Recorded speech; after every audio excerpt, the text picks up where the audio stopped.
Hola, hello et salut des pieds jusqu'à la tête de la mode à la culture version française vous rhabille avec les tendances d'aujourd'hui et de demain. Et aujourd'hui, je vous propose un numéro spécial mode. C'est tout de suite.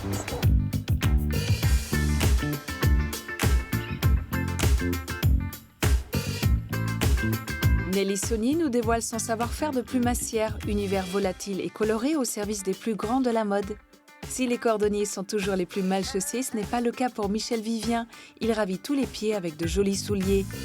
À petits sauts ou à coups de grands pas chassés, aujourd'hui on traverse Paris en dansant. Réparage pour les amateurs de ballet. Vous pensez que le pantalon est trop masculin? Que nenni! Avec les garçons, nous voilà rhabillés pour l'hiver. Bon pour la tête, beau pour les yeux, le tout en version 100% français et mode, c'est Point de Vue.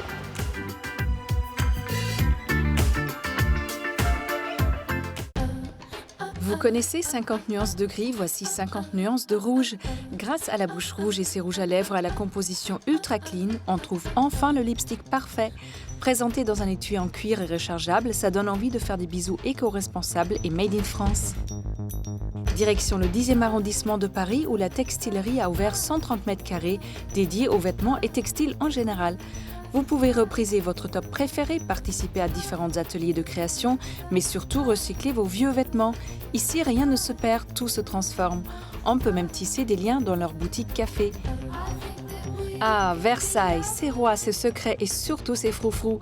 L'ouvrage Versailles et la mode retrace les looks qui se sont succédés à la cour de Louis XIV. Alors que ce soit pour le côté historique ou pour remettre au goût du jour le jabot et les jupons, on a bien envie de parcourir les pages de ce livre révérence. Demandez s'il vous plaît.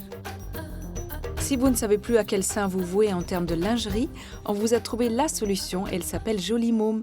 Fabriquée avec des matériaux nobles comme la dentelle de Calais, la créatrice s'évertue à mettre en avant les savoir-faire de l'Hexagone. De jour comme de nuit, on applaudit l'idée culottée.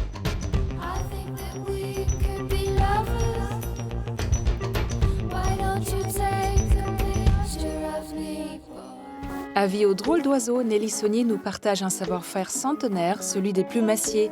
De la déco à l'art en passant par la mode, tout y passe.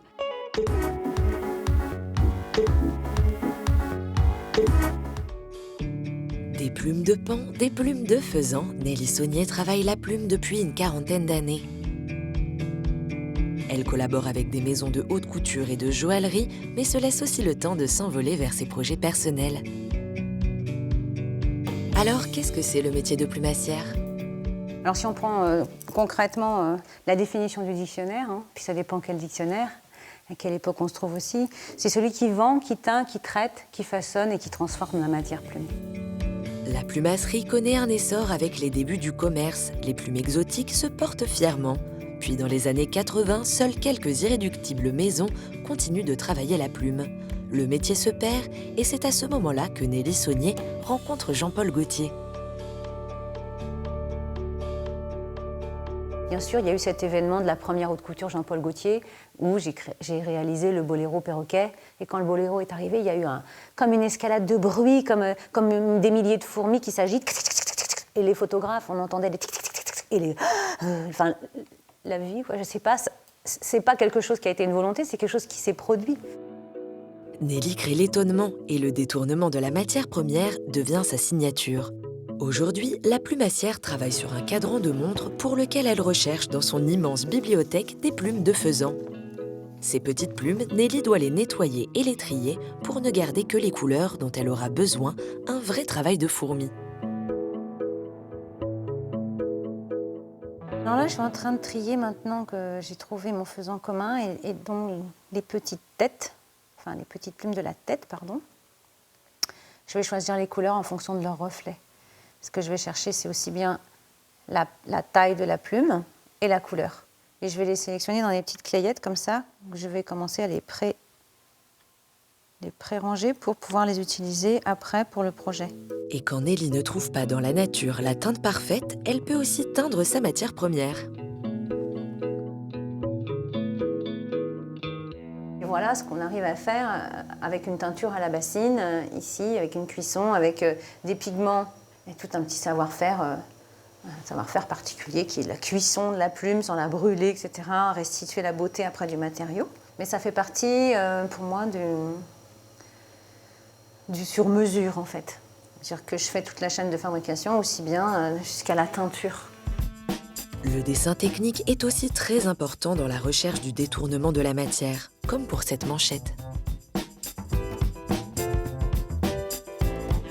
Où on est sur une volonté au niveau du brief de dire on est dans un univers qui va parler de la Floride, de la chaleur de l'été, du côté fun. Enfin, voilà, il y a un contexte en fait, on développe le contexte, on nous donne quelques images référentes en nous disant piscine, ça parle à tout le monde, piscine, voilà, on sait que la piscine, l'été, la chaleur. Enfin. Et du coup, comment retranscrire ça techniquement et puis d'une manière hyper esthétique aussi au travers d'un matériau comme la plume. Ici, Nelly a travaillé sur l'infiniment petit. Chaque petit morceau de plume doit être minutieusement assemblé aux autres sans décalage pour donner l'illusion d'une mosaïque. Pour elle, la plume n'a pas de limite. Design, art contemporain, haute joaillerie, ce matériau s'adapte à tous les univers.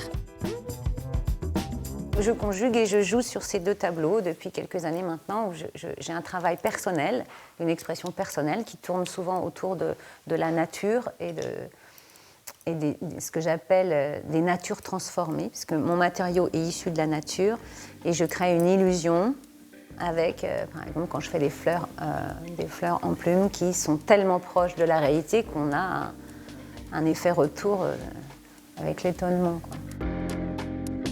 Aujourd'hui, elle travaille sur un projet commun avec une marque suisse pour un collier qui sera porté lors du Festival de Cannes. Fini les paillettes sur le tapis rouge, la douceur de la plume risque bien d'être le nouveau glamour.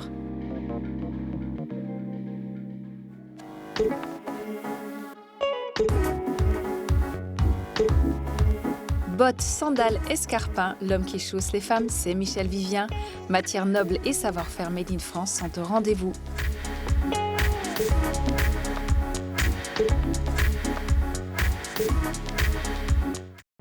Élégante, sensuelle et pragmatique, avec les chaussures de Michel Vivien, c'est la femme moderne de tous les jours qui est mise à l'honneur. Et s'il creuse dans ses souvenirs, on devine pourquoi le créateur attache autant d'importance à ses souliers. J'avais un goût pour les nanas, pour les femmes, très prononcé, très gamin, très tôt, très obsessionnel. Et puis, oui, j'ai toujours eu les mains, mes mains ont toujours été faiseuses, bricoleuses, tricoteuses. Les mains, pour moi, c'est deux outils de mon cerveau. Et je suis très exigeant avec elles. À sa majorité, Michel quitte les bords du lac d'Annecy pour la capitale. Passionné par le dessin et la peinture, il entame une première année aux Beaux-Arts. Dans sa classe, un camarade, dont le frère possède une marque de chaussures, lui propose de dessiner un modèle.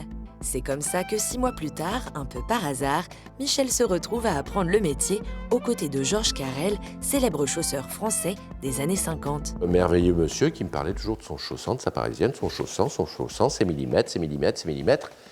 Donc j'ai immédiatement compris que je rentrais dans un métier de très très sérieux, très technique. Et avec cette petite usine qui était à Blois, j'ai fait une immersion complète. C'est en étant beaucoup dans l'usine de Blois que j'ai commencé à faire les talons, les formes. Voilà, parce qu'on travaillait on faisait des défilés et pour aller plus vite, je me suis mis à faire les volumes.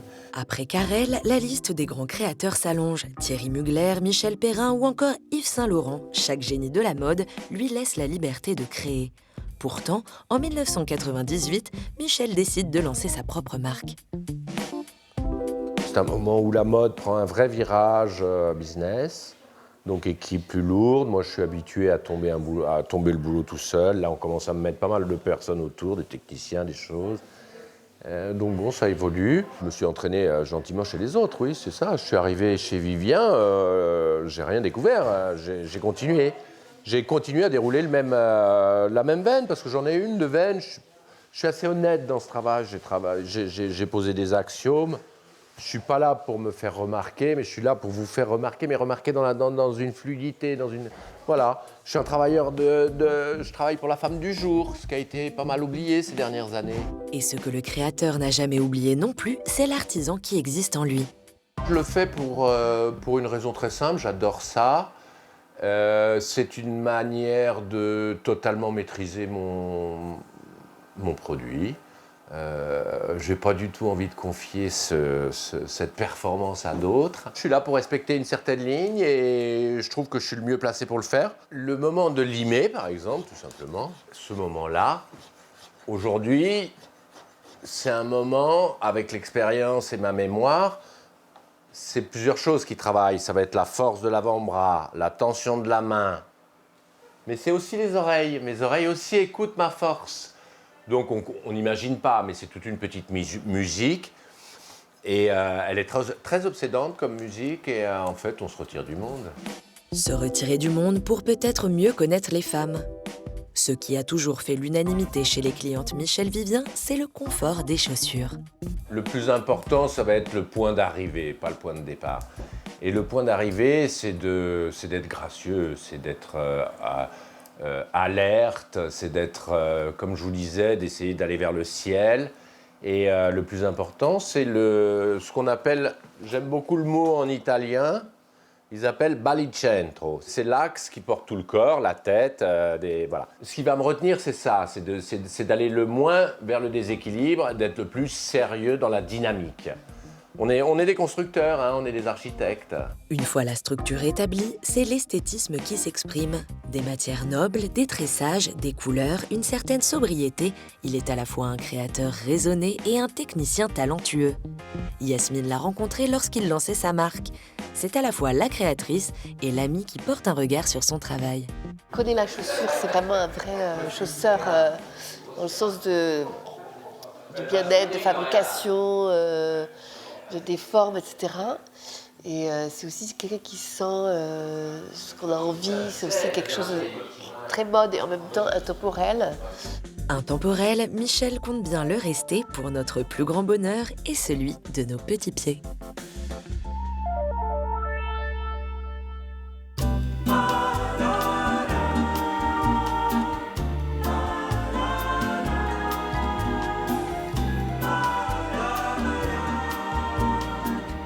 Bonjour Michel.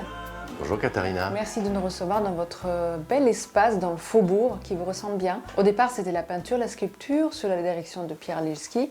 Mais devenir artisan de chausseur, il faut quand même l'apprendre. C'est très technique, chaque geste est précis. Moi, j'aurais bien aimé à l'époque apprendre chez les chausseurs, mais on me renvoyait toujours aux études. Mais je n'avais pas la patience. Donc j'ai fait 3 mois de modélisme en Italie très rapidement. Et ensuite, j'étais embauché, j'ai appris chez Carrel. Et avec Carrel, on avait la chance de faire des défilés. Alors c'était Poppy Moreni, Martine Sidbon, mais c'était aussi Thierry Mugler. Donc mes professeurs, j'ai eu des cours accélérés avec des gens... Alors ça change quelque chose de créer pour un défilé? Le défilé, moi j'adore. D'abord, c'est le seul moment où je participe à un spectacle. J'aime beaucoup parce que j'aime beaucoup être interprète. Je veux dire, je m'en fous d'exprimer toujours. J'aime aussi beaucoup traiter, donc faire l'instrument. C'est un moment où on peut chercher la fulgurance, quoi. Et je me souviens de pas mal de stylistes qui m'ont dit « Alors, c'est la chose la plus extrême que tu aies fait ?» Et à chaque fois, je disais « Non, vous savez, avec Monsieur Mugler. » Et vous avez aussi travaillé de 2000 à 2002 avec Yves Saint Laurent. Alors oui, j'ai fait... Qu'est-ce que vous retenez? Je dois dire que j'en suis encore tout rosy de flatterie. C'était merveilleux parce que je me suis retrouvé dans le cadre d'une petite équipe chez Saint Laurent parce qu'il était resté juste la partie haute couture. Donc le bureau j'étais à 3, juste à côté de Monsieur Saint-Laurent, dans le dernier étage. Les copines avec qui je travaillais, c'était Loulou de la Falaise, Madame Munoz, que des gens remarquables. Alors si on peut parler d'un style, Michel Vivien, moi je trouve qu'il y en a un, c'est avant tout, vos chaussures sont très belles, elles sont indémodables et puis elles sont confortables. J'achète des cuirs très chers.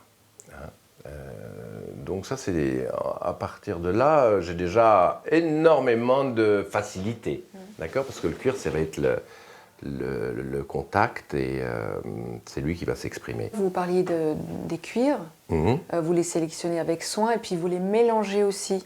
Oui. Ou est-ce que la matière est une source d'inspiration principale aussi? Dans mon métier, moi j'utilise beaucoup de cuir, peu de tissu, parce que le tissu n'a pas de souplesse. La trame, c'est bloqué, donc sur un pied, on a besoin de cette souplesse. Je me fournis en France et en Italie, effectivement, les plus belles choses. Moi, je fais de la peinture. Mon tricot, c'est la peinture. Donc, j'ai des boîtes de couleurs en permanence ouvertes. Donc, la couleur, c'est mon monde.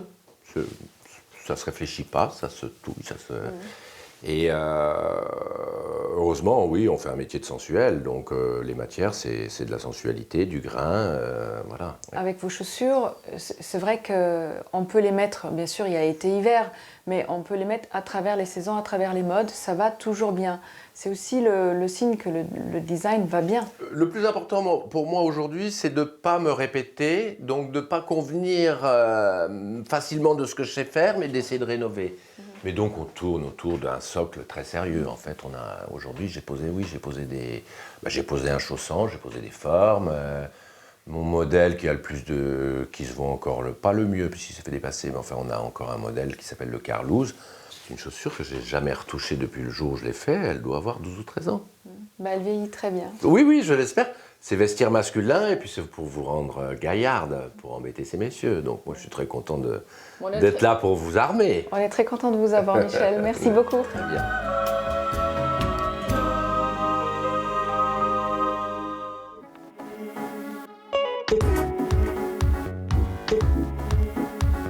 Avis au Petit Rat, nous vous emmenons faire une promenade dansante au cœur de la capitale.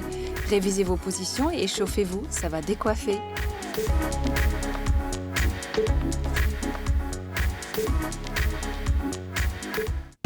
Repérage, c'est votre rubrique dénicheuse de bons plans parisiens. Cette semaine encore, on a marché, couru, rampé, arpenté, cheminé, exploré un Paris qui virevolte, un Paris sous le signe de la danse.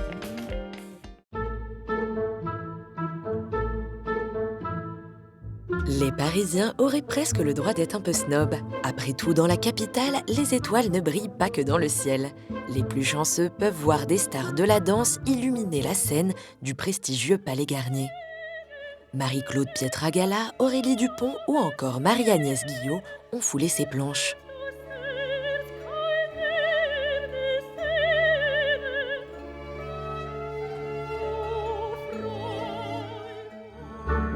Si vous avez votre ticket pour le paradis de la danse, pensez à lever le nez de votre portable avant l'extinction des projecteurs. Bleu, rouge ou vert, le peintre Chagall n'a pas eu peur d'oser la couleur. En sortant, offrez-vous une descente du grand escalier, Cannes à la sauce opéra. Ah, attendez, ne partez pas trop vite. Les coulisses sont interdites au public, mais pour vous consoler, nous avons décidé de vous proposer une petite virée dans les ateliers de costumes.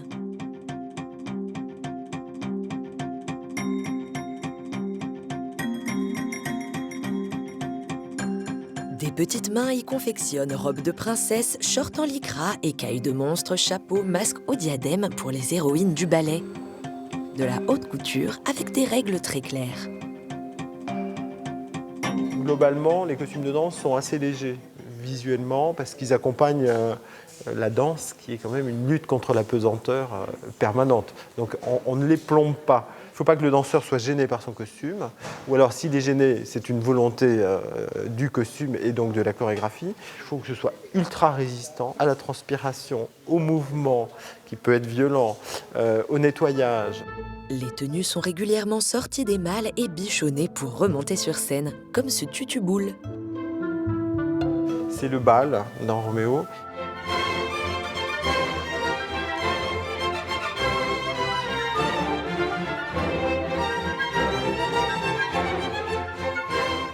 Ni vu ni connu, le costume semble flambant neuf. Parce qu'il a été drôlement bien rafraîchi. Là, on n'a pas eu besoin de les changer, les volants, on a eu besoin de faire une petite coupe. Après, il a fallu faire une chose importante, c'est changer le point d'esprit, le tissu qui recouvre le lamé. Si vous avez pris vos places pour le prochain Lac des Cygnes, vous y verrez peut-être ces tutus blancs. Le tutu, c'est la pièce maîtresse du ballet classique, avec ses 11 volants très techniques à réaliser. Dans un premier temps, on a une grosse boule de tulle et pour arriver à ce résultat comme ça, plat, ils sont bagués. C'est tous ces petits points au cordonnet qui sont faits à la main parce que ça, on ne peut pas les faire à la machine. Tutu par-ci, tutu par-là, certains couturiers en ont un peu ras le volant et aimeraient bien qu'on leur parle plutôt de leur talent à dénicher des tissus rares. Et grâce à eux, un balai se transforme en bouquet de fleurs à partir de maquettes excentriques. Allez, il est temps de prendre un peu l'air. À quelques sauts de biche de l'opéra, vous pouvez vous glisser un instant dans la peau d'un danseur en enfilant une paire de ballerines. Rose Repetto a fabriqué ses premiers chaussons pour son fils, le danseur étoile Roland Petit.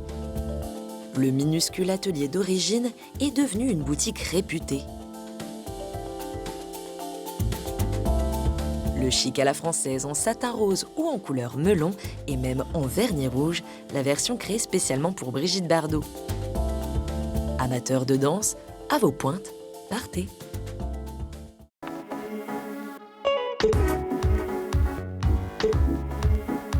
Une femme en pantalon à l'allure chic, décontractée et prête à affronter la vie, c'est là le challenge de la marque Les Garçons. La tête sur les épaules et les 2 pieds sur terre.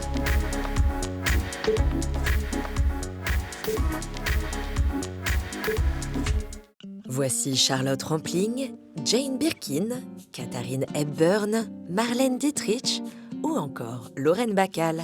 5 icônes féminines pour 5 coupes de pantalons. Une collection en hommage au mouvement des garçons des années 20, loin des clichés de la mode, imaginée par une jeune créatrice, Marine Escura. Je porte toujours des pantalons, donc ça c'est vraiment un truc depuis que je suis toute petite, je suis Madame Pantalon.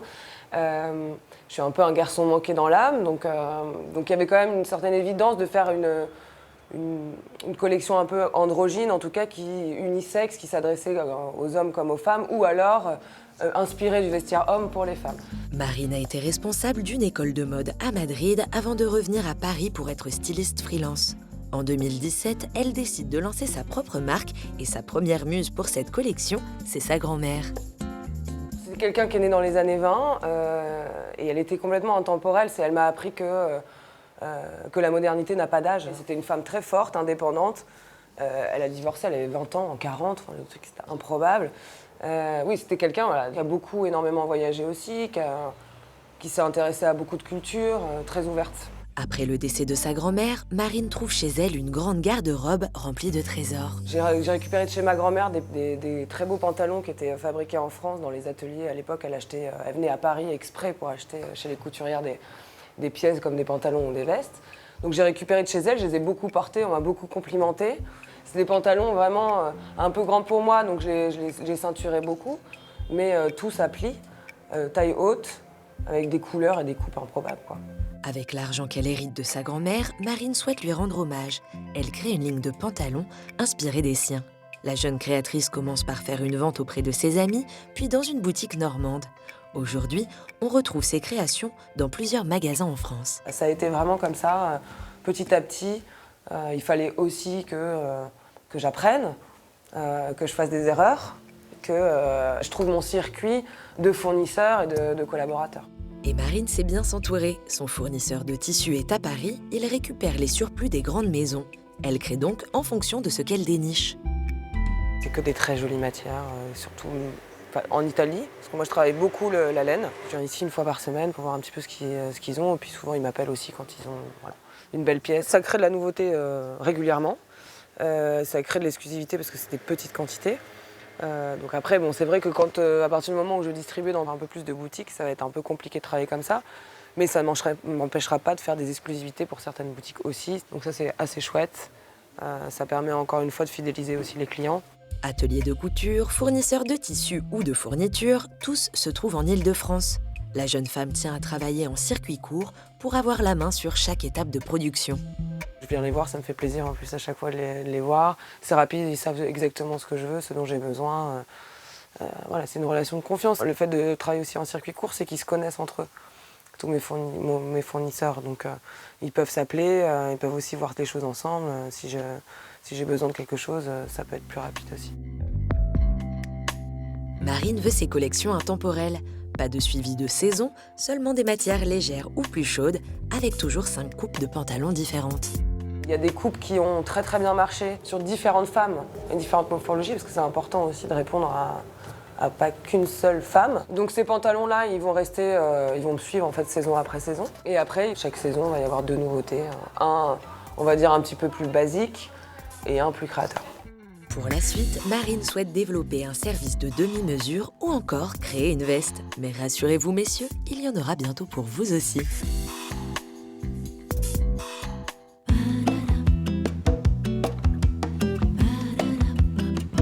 Version française est déjà terminée. J'espère que cette émission spéciale mode vous a plu. On se retrouve très vite et en attendant, restez chic toujours. Bye!